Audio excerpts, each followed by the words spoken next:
back to our channel. So today we'll be reading Adventures of Pinkalicious 2. Pinkalicious Fairy House.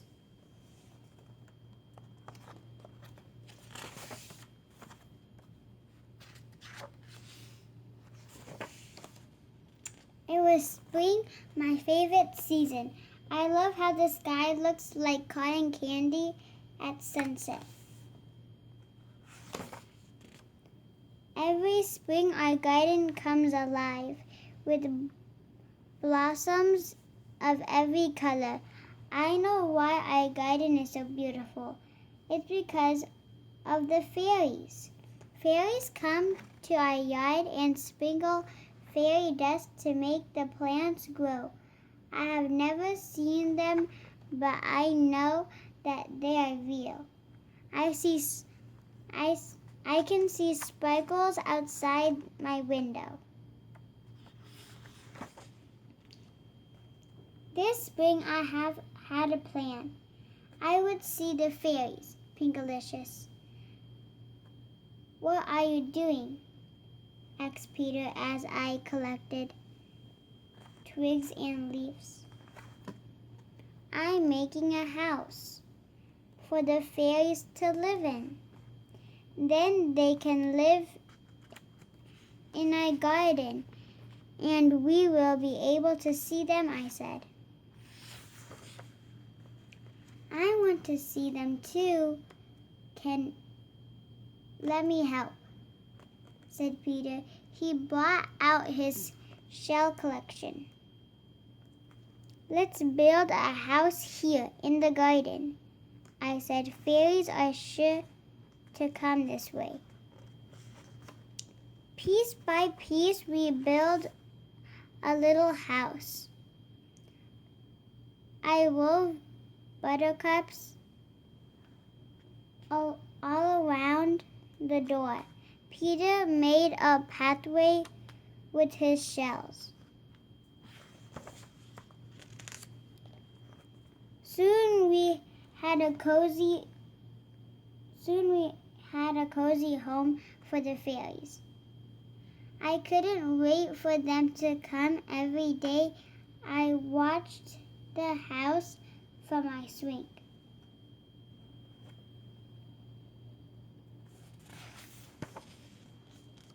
I made a pond, a boat, and even a slide for the fairies to find.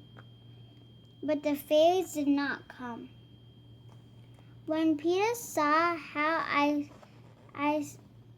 sad I looked, he said, "Cheer up, the pink flowers buds are blooming." But I wanted to see the fairies.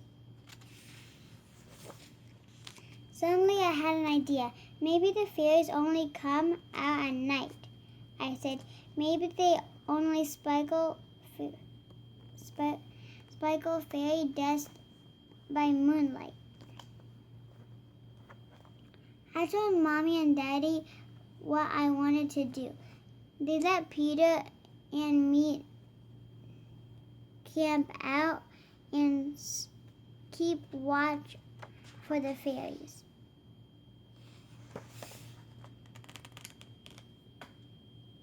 That evening, Peter and I spread out our sleeping bags and left the fairies a sweet snack of honeysuckle and blueberries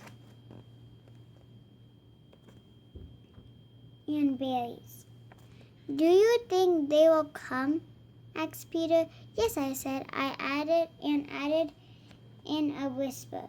I really hope so.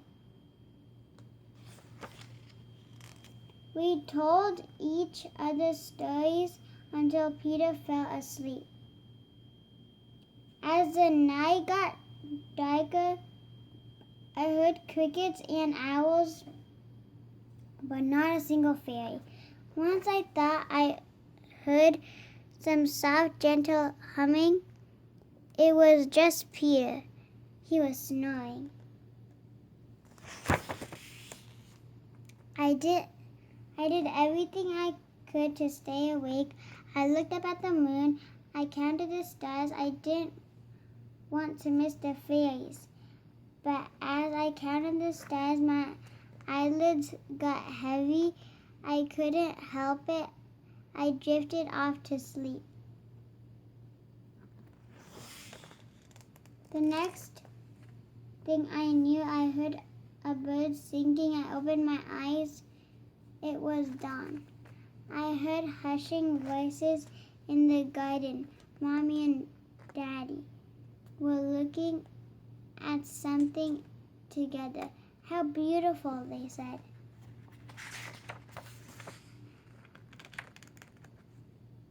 As I stretched, a sweet smell filled the air.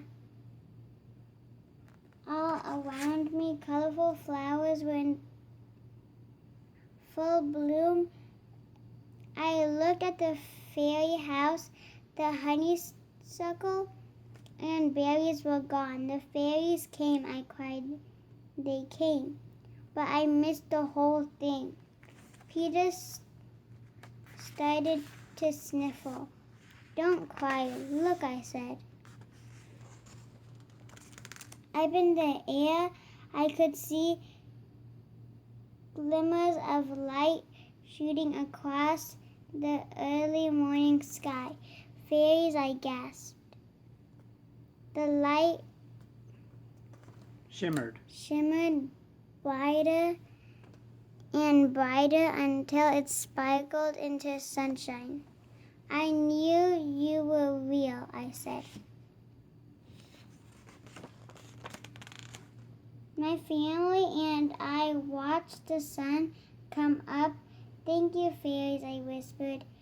Wherever they were, I knew they could hear me.